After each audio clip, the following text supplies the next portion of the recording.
বিসমিল্লাহির রহমানির রহিম। আজকে গণ অধিকার পরিষদ ঢাকা মহানগর কর্তৃক আয়োজিত গণহত্যার বিচার এবং গণহত্যাকারীদের রাজনীতি নিষিদ্ধের দাবিতে এই বিক্ষোভ সমাবেশ। ইতিমধ্যে আমাদের মহানগরের নেতৃবৃন্দ, কেন্দ্রীয় নেতৃবৃন্দ বক্তব্য রেখেছেন। আমার বক্তব্য অল্প সময়ের মধ্যেই শেষ করব। তারপরে আজকের যে বিক্ষোভ সমাবেশ শেষে গণমিছিল অনুষ্ঠিত হবে, সেই মিছিলটি আমাদের উপস্থিত নেতৃবৃন্দকে সুশৃঙ্খলভাবে সম্পন্ন করার অনুরোধ জানাবো।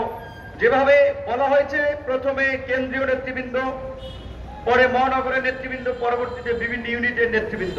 যে যে ইউনিটের সাথে এসেছেন ওই ইউনিটের সাথে থাকবেন। মিছিলটা সুশৃঙ্খলভাবে অল্প সময়ের মধ্যে শেষ করবেন। আজকে আমাদের নেতৃবৃন্দের বক্তব্যে পরিষ্কার যে 5 দফা দাবিতে গত 5ই ফেব্রুয়ারি জেলাব্যাপী প্রধান উপদেষ্টার কাছে ডিসির মাধ্যমে স্মারকলিপি দেওয়া হয়েছে। আগামী 19 তারিখ জেলায় জেলায় বিক্ষোভ কর্মসূচির ডাক দেওয়া হয়েছে এবং একই দাবিতে আজকে ঢাকা মহানগর কর্তৃক এই বিক্ষোভ সমাবেশ এবং গণমিছিল। সেই 5 দফার লিফলেট আপনারা দাবিগুলো জানেন, তারপর আমি আপনাদেরকে আবারও জানিয়ে দিচ্ছি। আমাদের 1 নম্বর দাবি হচ্ছে, এই জুলাই গণহত্যায় জড়িত বিদেশে পলাতক মাস্টারমাইন্ড শেখ হাসিনা সহ সকলকে আইনের আওতায় এনে বিচারের মুখোমুখি করা এবং গণহত্যার সাথে জড়িত আওয়ামী লীগ ও তার দোসরদের রাজনীতি নিষিদ্ধ করা। আমাদের 2 নম্বর দাবি হচ্ছে, জুলাই আগস্টের বৈষম্য বিরোধী ছাত্র আন্দোলন সহ বিগত 16 বছরের গণতান্ত্রিক লড়াই সংগ্রামে আহত এবং নিহতদের সঠিক তালিকা তৈরি করে ক্ষতিপূরণ এবং আহতদের যথাযথ চিকিৎসা নিশ্চিত করা। আমাদের 3 নম্বর দাবি হচ্ছে, গণ অভ্যুত্থানের আকাঙ্ক্ষায় রাষ্ট্র সংস্কার ও নতুন বাংলাদেশ বিনির্মাণে জাতীয় ঐক্যমতের ভিত্তিতে কার্যকর সংস্কার নিশ্চিত করা এবং অনতিবিলম্বে দেশে স্থিতিশীলতা ফিরিয়ে এনে এই গণহত্যার বিচার সহ সামগ্রিক জন আকাঙ্ক্ষা পূরণে আমরা মনে করছি এই উপদেষ্টা পরিষদ ব্যর্থ হচ্ছে। এই উপদেষ্টা পরিষদের পুনর্গঠন। আমাদের 4 নম্বর দাবি হচ্ছে, বিগত 16 বছরে ফাঁসিবাদের আমলে উন্নয়নের নামে দুর্নীতি, লুটপাট, অর্থ পাচার, রাজনৈতিক দুর্বৃত্তায়নের সাথে জড়িত ছিল যারা, তাদের বিচার নিশ্চিত করা এবং তাদের সম্পদ বাজেয়াপ্ত করা। আমাদের 5 নম্বর দাবি হচ্ছে, বিগত 16 বছরে ফ্যাসিস্ট হাসিনার রেজিমে যারা গুম, খুন, বিচার বহির্ভূত হত্যা সহ 2014, 2018 এবং 24-এর ভুয়া নির্বাচনের আয়োজনের সাথে জড়িত ছিল, তাদেরকে আইনের আওতায় নিয়ে আসা। আমরা খুব আশ্চর্যভাবে লক্ষ্য করেছি, গণ অভ্যুত্থান পরবর্তী বিপ্লবী সরকার নিয়ে জনগণের আকাঙ্ক্ষা থাকলেও এই সরকারের মন্থর গতি, এই সরকারের সিদ্ধান্তহীনতা এবং একটা সিন্ডিকেটের সরকার গঠিত হয়ে জন আকাঙ্ক্ষা পূরণে তারা ব্যর্থতার পরিচয় দিচ্ছে। যার ফলে আজকে এই বিপ্লবের 6 মাস পরে ছাত্র কিংবা জনতা কাউকে যাওয়া লাগে এই গণ অভ্যুত্থানকারীদের আস্তানা গুড়িয়ে দিতে, কাউকে রাজপথে নামা লাগে তাদেরকে গ্রেপ্তারের দাবিতে, কাউকে রাজপথে নামা লাগে তাদের নিষিদ্ধের দাবিতে। আমরা তো বন্দুকের নলের সামনে, কামানের সামনে নিজেদের জীবন সঁপে দিয়ে লড়াই সংগ্রাম করে এই সরকার গঠিত করেছি, এই সরকার প্রতিষ্ঠা করেছি। তারপরেও কেন আমাদের এই দুর্বৃত্তদের বিচারের দাবিতে রাজপথে নামা লাগবে, আমাদের কেন মিছিল করা লাগবে? তাই আমরা মনে করি, অনতিবিলম্বে জন আকাঙ্ক্ষার রাষ্ট্র বিনির্মাণে কার্যকর রাষ্ট্র সংস্কারের জন্য গণ অভ্যুত্থানের প্রকৃত অংশীদারদেরকে নিয়ে উপদেষ্টা পরিষদ পুনর্গঠন করা প্রয়োজন। আমাদের নেতৃবৃন্দ বলেছে, গত 6 মাস ধরে স্থানীয় সরকারের জনপ্রতিনিধি নাই। স্থানীয় সরকার কি গুরুত্বপূর্ণ আপনারা জানেন। উপজেলার চেয়ারম্যান, জেলা পরিষদের চেয়ারম্যান, পৌরসভা, সিটি কর্পোরেশনের মেয়রদেরকে অপসারণ করা হয়েছে। 6 মাসে এখন পর্যন্ত এই আমি বলবো অবশ্যই অদক্ষ এবং তারা তাদের কাজে ব্যর্থতার পরিচয় দিয়েছেন। এখন পর্যন্ত স্থানীয় সরকার বিষয়ে কোনো সিদ্ধান্ত নিতে পারে নাই। 6 মাসে স্থানীয় সরকার ছাড়া একটা সরকার কিভাবে চলবে, কিভাবে শক্তিশালীভাবে কাজ করবে? জনসভা নিশ্চিত করতে স্থানীয় সরকারই হচ্ছে উন্নয়নের মূল কেন্দ্রবিন্দু। সেখানে এখন পর্যন্ত স্থানীয় সরকার নিয়ে সরকার সিদ্ধান্তই পৌঁছাতে পারে না, একটা অদক্ষ সরকার।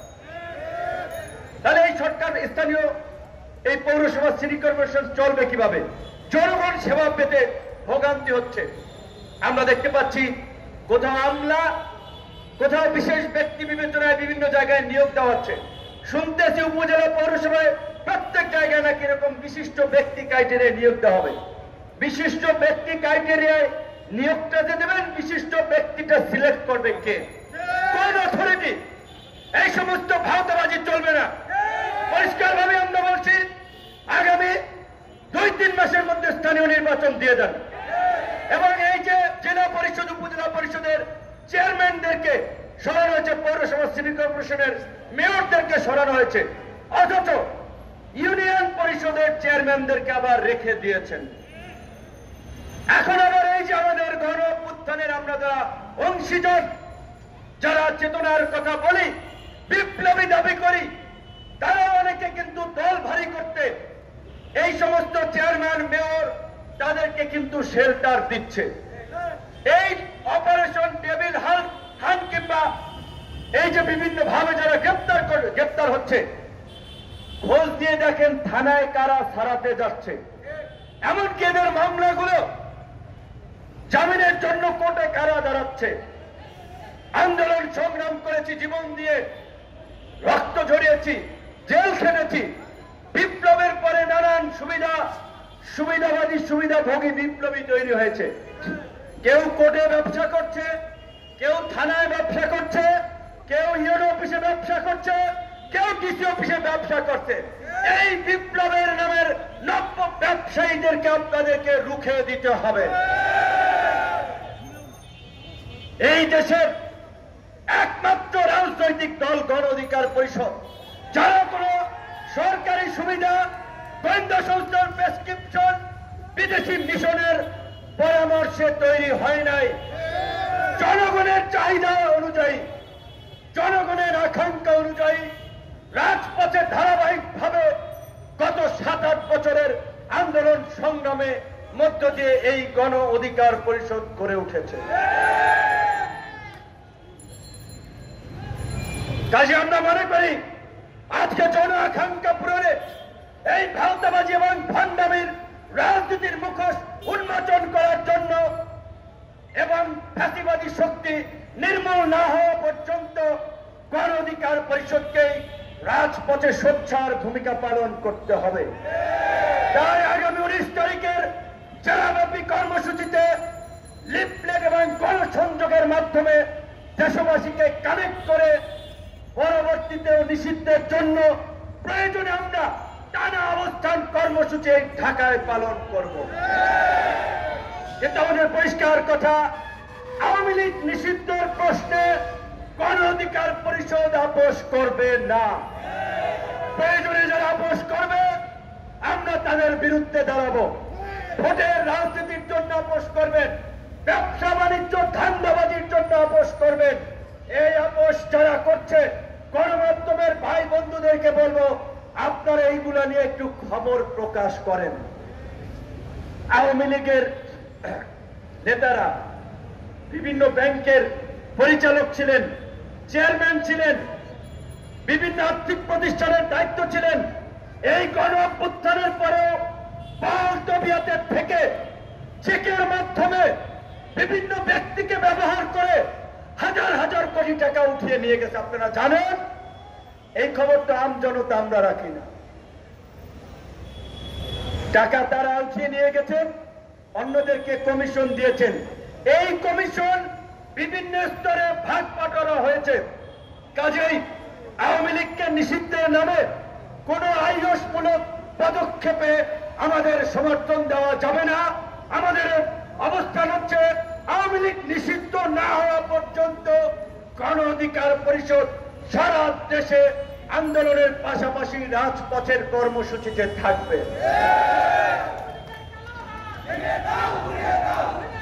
এবং আমরা একটা কথা বারবার মনে করিয়ে দিতে চাই, এই জাতি বড় দুর্ভাগা, এই জাতি বড় অভাগা, এই জাতির কৃষক শ্রমিক মেহনতি মানুষেরা, এই জাতির বীর সন্তানেরা ইতিহাসের দেশের সংকটে বারবার বুক চিতিয়ে লড়াই করেছে, জীবন দিয়েছে, কিন্তু পরিবর্তনের সুফল ভোগ করেছে কোটি কয়েক উঁচু তলার লোকেরা।